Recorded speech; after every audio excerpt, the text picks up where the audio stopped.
E saudades são algo tão ruim, mas também um pouco feliz.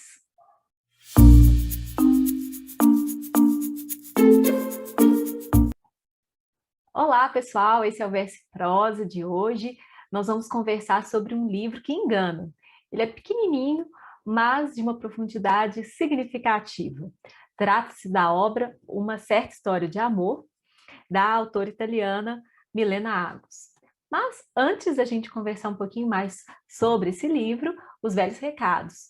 Não se esqueça de se inscrever no canal, ativar o sininho para receber as notificações dos vídeos que forem postados, assim como deixar o seu like desde o início desse vídeo e também nos seguir no Instagram, @versoemprosa literatura. Bom, eu falei que é um pequeno grande livro. Na minha edição, que é um tanto confortável de ler, da editora Leia, nós temos 143 páginas, mas, como o Eduardo disse aqui para a gente nos bastidores, poderia se caracterizar como uma novela, um livro de uma envergadura um pouco menor em termos de volume, mas que acaba se transmutando no romance em função dos vários motes que ele nos apresenta. Nós temos uma narradora que nos conta a história de seus ascendentes, da sua avó, principalmente, e o encontro de sua avó com seu avô, o encontro de seus pais. Em linhas gerais, esse é o tronco da história. Mas, apesar de parecer algo muito corriqueiro, nós vamos nos deparar com uma avó que não tem nome e que tem várias nuances. A avó, ela tem várias facetas e ela passa por muita coisa na vida. Ela passa por uns bons bocados, seja na família dela, entre as irmãs, a mãe, seja durante o casamento, seja por problemas de saúde, seja depois com o filho e as expectativas em torno dele. Essa neta, ela nos conta a história da avó com um olhar de muita amorosidade. E essa é a tônica toda ao longo do livro que nos faz ter uma aproximação, uma proximidade muito grande com essa avó, que não tem nome, mas que justamente por isso, a avó não tem nome, outros personagens também não têm nome, mas justamente por isso nós podemos nos sentir mais próximos dessas pessoas, porque apesar do enredo se passar na Itália, ele bem que poderia se passar em qualquer lugar do interior do Brasil. Bom, nós temos então esse encontro da avó e do avô da nossa narradora. Eles têm alguns desencontros, porque essa união não foi propriamente por amor, mas eles conseguem desenvolver o relacionamento de forma que os dois acabam numa situação confortável dentro deste casamento, que é um casamento, no final das contas, feliz em função do filho que eles têm, que também não nos é apresentado com um nome, mas com algumas características, entre elas o fato dele ser um exímio pianista. Além disso, nós temos também um pouquinho da história da mãe da narradora, que se encontra com o pai, e esse sim um relacionamento permeado por amor. A mãe dessa narradora, ela vem de uma criação bastante austera, uma avó austera, e que contrasta muito com essa avó do afeto, que é a nossa protagonista, né? A narradora, ela se dedica muito mais à avó do afeto do que à avó austera. Mas todas essas personagens têm para gente um quê de lição, seja porque sofreram bastante, tiveram suas dores, mas conseguiram superar de algum modo, seja porque elas acabam construindo essa cadeia de histórias de amor, essa trama que é muito bem narrada, muito fluida e que eu acredito que prenderá a atenção de vocês. Bom, eu disse que tem algumas coisas que são um pouco mais densas. E dentro da narrativa, o que nós temos de pano de fundo são movimentos migratórios ocorridos pelo interior da Itália, assim como temos também alguns horrores da guerra. Afinal de contas, esse livro se passa em meados do século XX e nós temos pessoas que foram, de algum modo, afetadas pela Segunda Guerra Mundial. Mas eu vou ficar por aqui. Nós temos outras coisas para dizer acerca desta obra e dos encantos que ela nos traz. Partindo da nossa avó afetuosa, o Eduardo vai falar para a gente um pouquinho dos altos e baixos de quem é, no fim das contas, a nossa protagonista. Então, pessoal, dando continuidade à nossa obra do mês, Uma Certa História de Amor, eu começo a minha fala sobre a personalidade ou sobre aspectos relacionados à nossa personagem central, que já foi apresentada, a nossa avó, né? Fazendo menção a um aspecto importante do texto, que é a referência à obra Divina Comédia, a partir do casal Paolo e Francesca. Paolo e Francesca são figuras conhecidas da literatura clássica italiana, que estão ali na obra de Dante Alighieri, presas no inferno e no círculo específico da luxúria.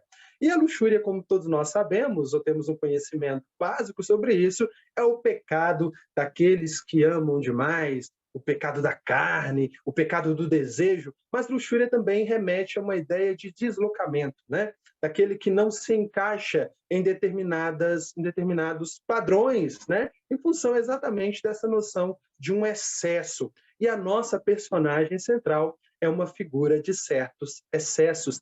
Desde muito jovem, uma mulher muito, mas muito bonita, dos cabelos pretos, longos, né? Uma característica bem ressaltada sobre a nossa personagem, de uma beleza visível por parte da comunidade que atraía muitos pretendentes. Mas parece que ela passava por alguma espécie de maldição, porque ninguém queria ter um relacionamento com ela e ela se sentia quase que fadada a um futuro de solteirona, que era reforçado também pela sua família ali, né? A sua mãe, muito castadora, uma mulher muito rígida, muito conservadora, e a sua família, que já tinha quase que decidido que, de fato, ela ficaria sozinha, e aparece aí, futuramente, no ano de 1940, alguma coisa, um pretendente viúvo que vai ali, então, se casar com ela.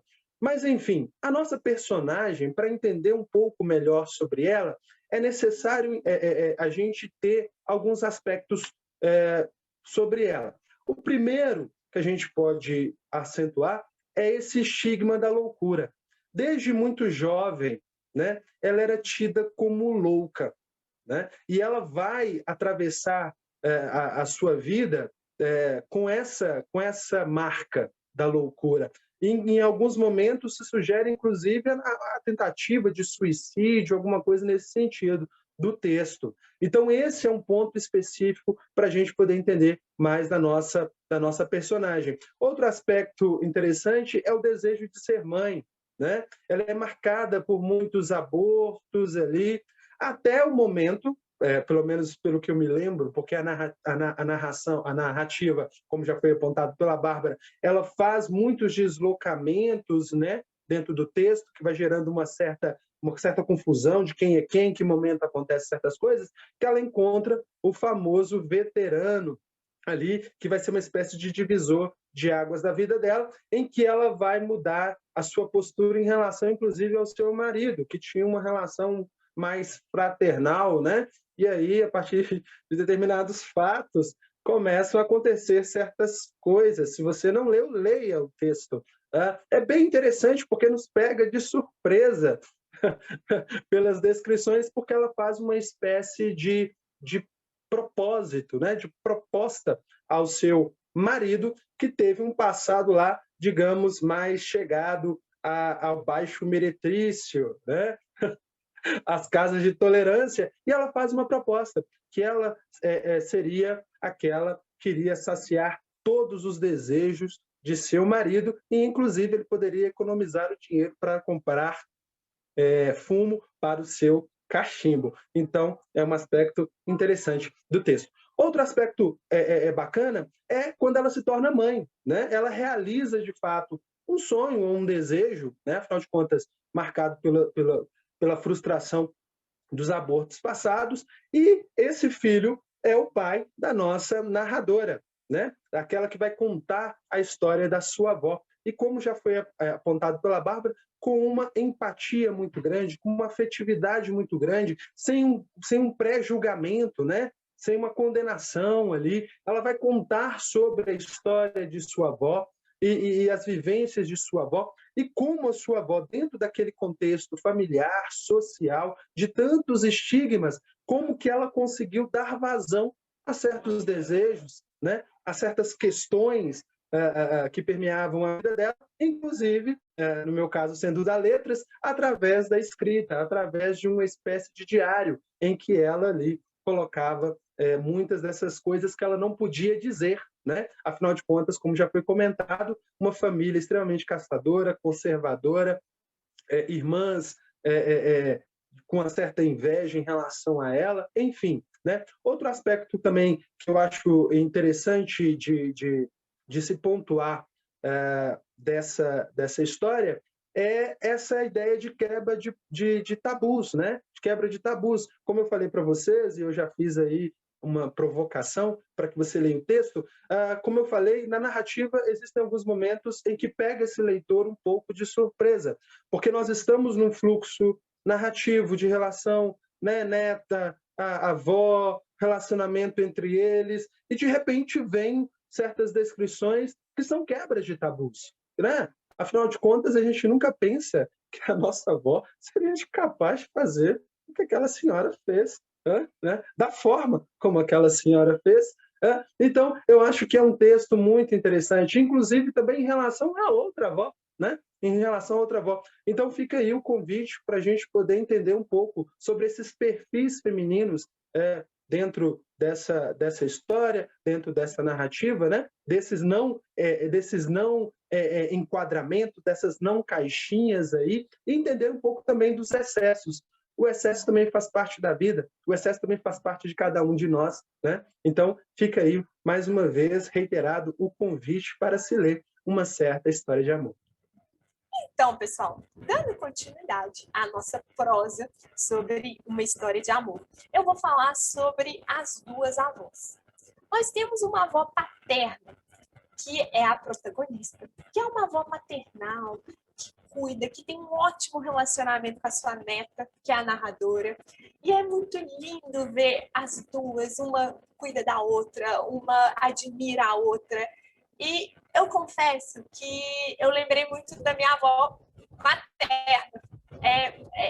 Traz essa lembrança. Claro que eu tenho que fazer um parênteses. Essa avó é muito para frentex, né? Então a gente não sabe qual é o teor. Tem alguns conteúdos lá que é proibido para menores de 18 anos. Apesar que hoje em dia eu nem sei.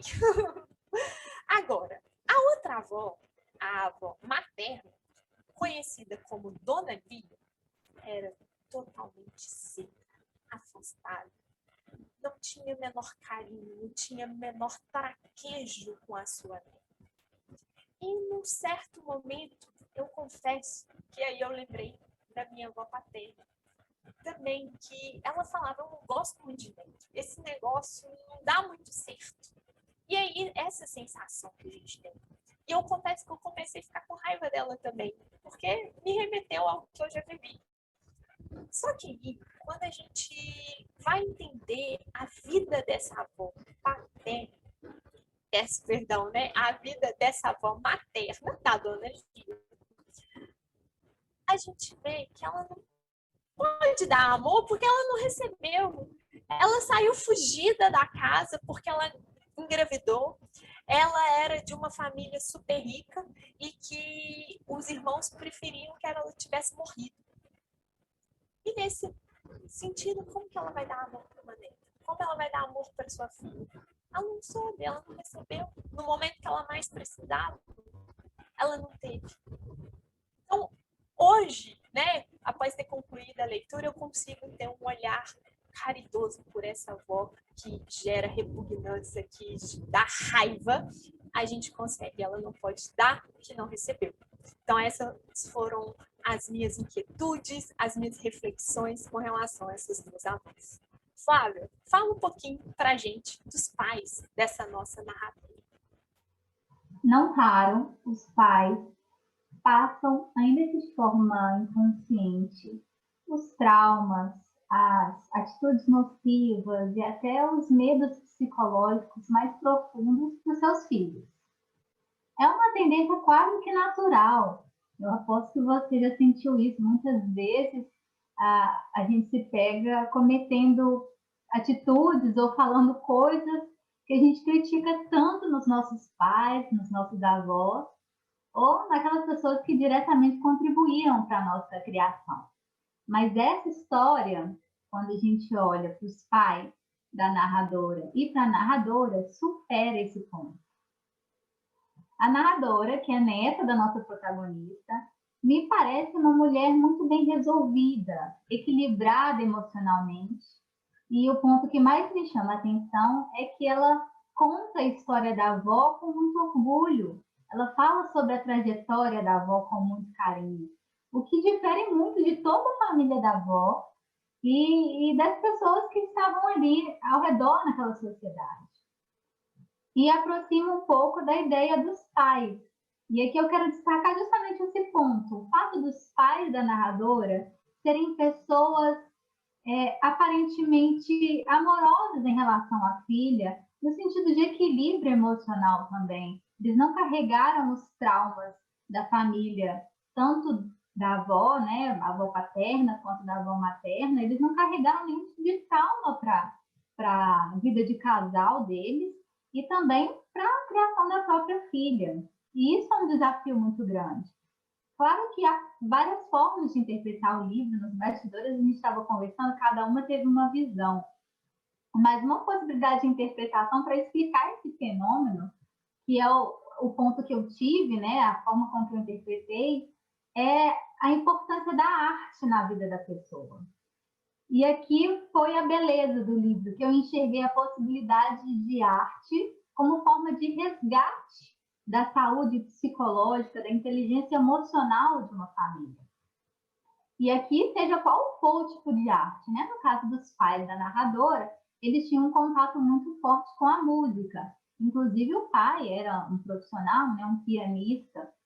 E nesse encontro com a música, há a possibilidade de muitas viagens, né? Eles viajavam bastante, a possibilidade de uma nova estrutura de educação, uma forma diferente de ver o mundo e, consequentemente, eu acredito que traz um caminho que ajuda a construir essa inteligência emocional mais sólida e a superar problemas familiares, mas principalmente a ver o outro e as diferenças do outro com muita tolerância. A partir das tragédias da vida, a arte faz arte. E aí, nesse sentido, eu acredito que os pais tenham feito esse resgate, tenham feito essa releitura da própria vida, dos próprios traumas, e trouxe com muita naturalidade, com muito equilíbrio, uma educação para a vida do casal e para a vida da filha. Agora, não é só nesse momento que a gente vê a arte salvando. E aqui eu vou te deixar um pouquinho curioso, um pouquinho curiosa em relação ao final do livro, que para mim é o ponto alto, é a parte mais impactante. Outra forma de arte, dessa vez a literatura, com a criatividade, com a comunicação, com a imaginação envolvida. Aqui a literatura salva mais uma vida, na minha visão. E aí você vai ter que ler o livro para descobrir o que é que eu estou falando. Bom, a gente agradece. Obrigada por mais um vídeo aqui conosco. Não se esqueça de nos seguir nas redes sociais, de curtir esse vídeo, leia o livro, depois comente, venha aqui falar o que você achou desse livro. E até a próxima. Tchau, tchau.